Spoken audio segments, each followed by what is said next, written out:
भगवान श्री कृष्ण महाराज युधिष्ठिर को कहते हैं, हे महाराज, आषाढ़ मास के कृष्ण पक्ष की आने वाली एकादशी को योगिनी एकादशी कहते हैं। ब्रह्म वैवर्त पुराण के अनुसार जो भी इस योगिनी एकादशी का व्रत करता है वो सारे पापों से मुक्त होकर के भगवान के धाम को प्राप्त करता है। योगिनी एकादशी की बहुत बड़ी महिमा हमारे शास्त्रों में बताई गई है। कहते हैं योगिनी एकादशी का व्रत करने वाला, जिसने भी विधि विधान से इस व्रत को धारण किया, श्री लक्ष्मी नारायण भगवान का पूजन किया, उसके जीवन के सारे दुख कष्ट मिट जाते हैं, उसके शरीर के सारे दुख कष्ट मिट जाते हैं। कायिक वाचिक मानसिक सारे पापों से, कष्टों से, क्लेशों से मुक्त होकर के वो भगवान नारायण के बैकुंठ धाम को प्राप्त करता है। अंत समय में भगवान के धाम को चला जाता है। योगिनी एकादशी का व्रत यदि आपने कर लिया, इसकी इतनी बड़ी महिमा हमारे शास्त्रों में बताई गई है कि योगिनी एकादशी का केवल व्रत धारण करने वाला, जिसने इस व्रत को धारण कर लिया, तो उसे 88,000 वैदिक ब्राह्मणों को भोजन कराने का फल एक ही बार में प्राप्त हो जाता है। केवल और केवल व्रत करने से 88,000 वैदिक ब्राह्मणों को भोजन कराने का फल प्राप्त होता है। इतनी बड़ी इस योगिनी एकादशी की महिमा बताई गई है। पर इस बार बड़ा संदेह है कि एकादशी 2 दिन आ रही है। योगिनी एकादशी इस बार 2 दिन पड़ रही है और इसमें ये समस्या है कि हम व्रत किस दिन करें। 10 जुलाई को व्रत प्रारंभ हो रहा है और 11 को व्रत समाप्त हो रहा है। दोनों ही स्थितियों में किस दिन व्रत किया जाए, इस पर बहुत ही संदेह व्याप्त हो रहा है, क्योंकि एकादशी, योगिनी एकादशी का प्रारंभ 10 जुलाई शुक्रवार को सुबह 8:17 पर हो रहा है और ये एकादशी समाप्त हो रही है 11 जुलाई को शनिवार के दिन सुबह 5:22 से। यदि 10वीं युक्ता एकादशी आती है तो उसका सर्वथा त्याग किया जाता है।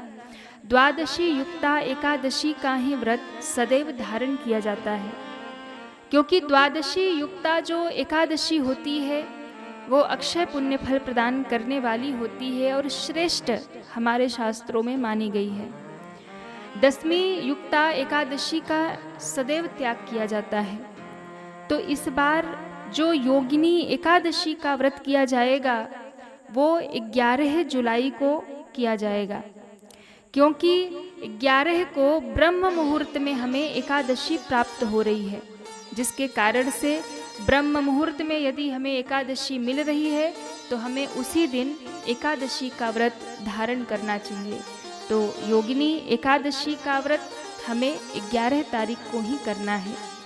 व्रत का पारण हमें 12 जुलाई को करना है, जिसका समय होगा सुबह 5:25 से लेकर के 8:18 तक। इसी समय में हम अपने व्रत का पारण करेंगे 12 तारीख को।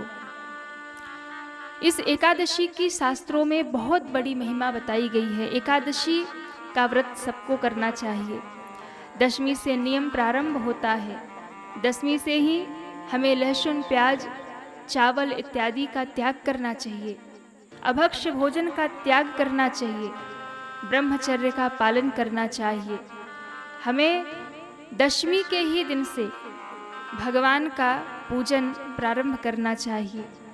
10वीं के नियम का पालन करना चाहिए। फिर एकादशी को प्रातः जल्दी उठ करके गंगा जल युक्त जल से स्नान करें, व्रत का संकल्प करें। आपके घर में लड्डू गोपाल हैं, ठाकुर जी हैं, उनका पंचामृत अभिषेक करें, भगवान का पूजन करें और दिन भर भगवत नाम का, गुरु मंत्र का जाप करें। एकादशी के दिन किया गया पुण्य अनंत गुना फल देने वाला होता है। इस एकादशी की बहुत बड़ी महिमा है। 10वीं के दिन ही हमें तुलसी जी में जल समर्पित करना चाहिए। एकादशी के दिन हमें मानसिक रूप से तुलसी में जल अर्पित करना चाहिए। एकादशी के दिन तुलसी का हमें पूजन करना चाहिए। एकादशी के दिन तुलसी जी में जल समर्पित करना और तुलसी पत्र तोड़ना वर्जित माना गया है। इसलिए एकादशी के दिन तुलसी पत्र नहीं तोड़ना चाहिए। दशमी के ही दिन तुलसी पत्र तोड़ करके रख ले और एकादशी के दिन उससे श्री ठाकुर जी का पूजन अर्चन करें। एकादशी के दिन नियम का पालन करें और पारण जब हम करें तो तुलसी पत्र लेकर, चरणामृत लेकर, चावल का एक दाना लेकर के, भगवान का प्रसाद लेकर के हमें अपना व्रत पूर्ण करना चाहिए। कहते हैं एकादशी व्रत यदि हम कर रहे हैं तो उस एकादशी के व्रत में हमें एकादशी के व्रत की कथा अवश्य सुननी चाहिए, क्योंकि एकादशी के व्रत की कथा यदि हम श्रवण करते हैं तो हमें हजारों गौओं के दान का फल सहज में ही प्राप्त हो जाता है। इसलिए एकादशी का व्रत जब आप कर रहे हैं तो उस दिन व्रत की कथा हमें अवश्य सुननी चाहिए। हर एक एकादशी व्रत की एक कथा होती है, वो हमें अवश्य ही श्रवण करना चाहिए। भगवान श्री कृष्ण महाराज युधिष्ठिर से कहते हैं, हे महाराज, इस योगिनी एकादशी की कथा भी बड़ी अद्भुत है, बड़ी महत्वपूर्ण है। कहते हैं अलकापुरी के राजा कुबेर जो भगवान शिव के परम भक्त थे, उनके प्राणों में शिव बसते थे। नित्य ही वो भगवान शिव का पूजन करते थे, नित्य ही भगवान शिव का अर्चन करते थे और भगवान के बड़े ही परम भक्त थे। उनके दरबार में एक हीम नाम का माली रहा करता था। उसे ये सौभाग्य मिला था कि वो कुबेर के पूजन के लिए नित्य ही हिमालय जाकर के सुंदर पुष्पों का चयन करके लेकर के आते थे और उन पुष्पों से कुबेर भगवान शिव का नित्य ही पूजन और अर्चन करते थे। एक दिन क्या हुआ कि वो जो हीम नाम का माली था, उसकी जो पत्नी थी वो बहुत सुंदर थी, जिसके कारण वो अपनी पत्नी पर सदैव मोहित रहता था। एक दिन वो हिमालय से पुष्प लेकर के तो आया, पर वो पुष्प पूजा में देना भूल गया और अपनी पत्नी के साथ हंसी मजाक में व्यस्त हो गया। इधर कुबेर भगवान शिव की पूजा करने के लिए बैठे थे और बहुत समय तक वो पूजन में बैठे रहे और उन तक पुष्प नहीं पहुंचा। कहते हैं जब उन तक पुष्प नहीं पहुंचा, बहुत विलंब हो गया। जब इन्हें पता चला कि हीम नाम का जो माली है वो अपनी पत्नी के साथ व्यस्त है और यहाँ मेरे पूजन में विलंब हुआ, पुष्प नहीं लाया, तो बड़ा ही क्रोध आया। और कुबेर को जब क्रोध आया तो क्रोध में भर करके उन्होंने उस हीम नाम के माली को श्राप दे दिया। हीम नाम के माली को कहा कि तुम्हारी वजह से आज मेरा शिव पूजन अधूरा रह गया, तुम्हारी वजह से आज मेरा पूजन नहीं हुआ, तुम्हारी वजह से मेरी पूजा खंडित हो गई। इसलिए जाओ, मैं तुम्हें श्राप देता हूँ कि तुम धरती पर जाकर के मनुष्य योनि में जन्म लोगे, तुम्हारे पत्नी से तुम्हारा वियोग हो जाएगा और तुम्हें कोढ़ रोग पकड़ लेगा, जिससे तुम अत्यधिक कष्ट पाओगे, क्योंकि तुमने भगवान के पूजन में विलंब किया। कहते हैं श्राप लगते ही उसका जन्म धरती पर होता है और जब धरती पे जन्म हुआ, पत्नी से वियोग हुआ, कोढ़ रोग से वो ग्रसित हो गए। यहाँ वहाँ भटकते रहते और उस कष्ट में अपना जीवन व्यतीत करने लगे। कहते हैं एक दिन भटकते हुए वो जंगलों में घूम रहे थे और उसी समय उन्हें मार्कंडेय ऋषि का दर्शन हुआ। मार्कंडे मुनि का दर्शन हुआ तो मार्कंडे ऋषि ने पूछा कि आप कौन हैं और आपको इस प्रकार से कष्ट क्यों भुगतना पड़ रहा है। तब उस हीम नाम के माली ने अपने पूर्व जन्म की कथा सुनाई, क्योंकि शिव के पूजन में सेवा देने का सौभाग्य इनको प्राप्त था, जिसके कारण से इनके पुण्य फल जो थे उसके कारण इन्हें अपना पूर्व जन्म विस्मृत नहीं था, याद था।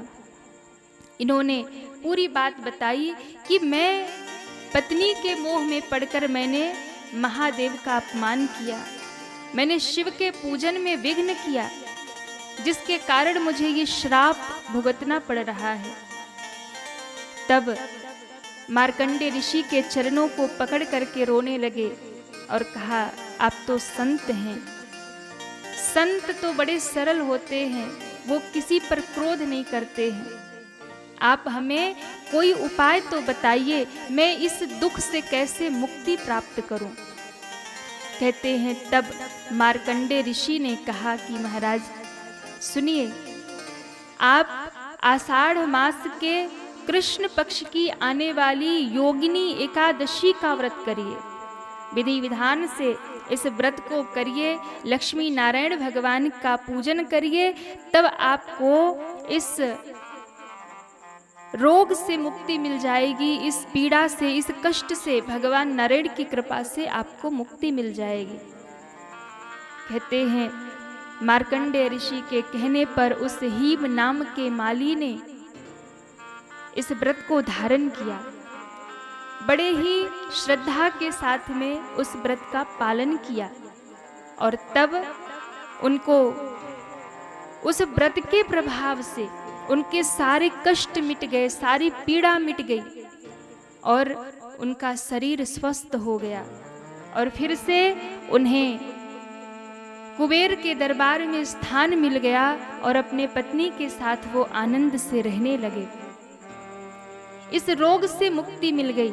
ये कथा कहती है जीवन में जब दुख आए, कष्ट आए, संकट आए तो हमें धैर्य नहीं खोना चाहिए। उस समय हमें धैर्य धारण करना चाहिए और भगवान का स्मरण करना चाहिए, भगवान का ध्यान पूजन करना चाहिए।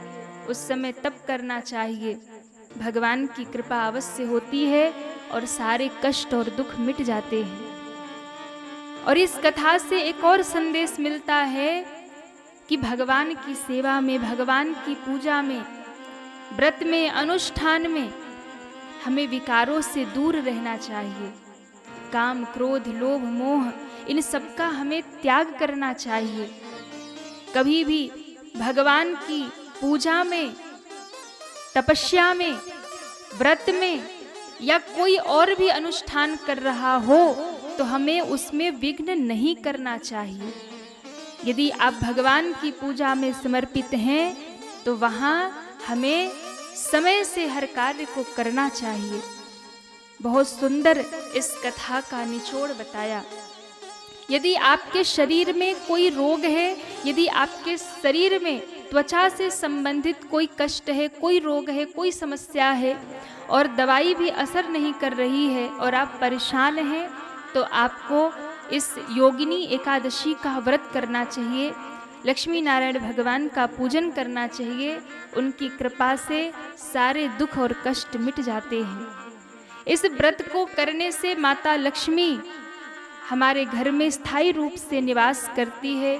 घर से पितृदोष समाप्त हो जाता है, वास्तु दोष समाप्त हो जाता है और सारे पाप हमारे नष्ट हो जाते हैं। एकादशी का व्रत, योगिनी एकादशी का व्रत आप अवश्य करें। दिन भर नमो भगवते वासुदेवाय इस मंत्र का जाप करें या फिर गुरु मंत्र का जाप करें। यदि आपने गुरु मंत्र नहीं लिया तो महामंत्र का जाप करें। हरे राम राम राम हरे हरे, हरे कृष्ण कृष्ण कृष्ण हरे हरे, इस महामंत्र का जप करें। हो सके तो रात्रि जागरण करें, इसकी बहुत महिमा है। यदि आप रात्रि जागरण नहीं कर सकते हैं तो कुछ समय कीर्तन अवश्य करें और फिर रात में प्रभु का स्मरण करते हुए, नाम जप करते हुए ही सोएं। साथ ही साथ में योगिनी एकादशी के दिन संध्या के समय तुलसी जी में 5 दीपक अवश्य जलाएं। 5 दीपक जला करके तुलसी जी के सामने रखें और अपनी जो भी मनोकामना है उस दीपक से आप अपनी मनोकामना कहें। क्योंकि दीपक जो होता है वो जैसे जैसे शांत होता है तो वो सीधा बैकुंठ की ओर चला जाता है, और यदि आपने दीपक से अपनी मनोकामना कह दी तो आपकी बात सीधे भगवान नारायण तक पहुंच जाएगी। दीपक से अपनी मनोकामना कह के तुलसी जी की 11 परिक्रमा अवश्य लगाएं। 11 परिक्रमा लगा करके 108 बार नमो भगवते वासुदेवाय इस मंत्र का जप अवश्य करें। विधि विधान से यदि आपने ये योगिनी एकादशी का व्रत कर लिया तो निश्चित ही आप पर भगवान की कृपा होगी और आपके जीवन के कायिक वाचिक मानसिक सारे ही कष्ट मिट जाएंगे और प्रभु की कृपा आपको प्राप्त हो जाएगी।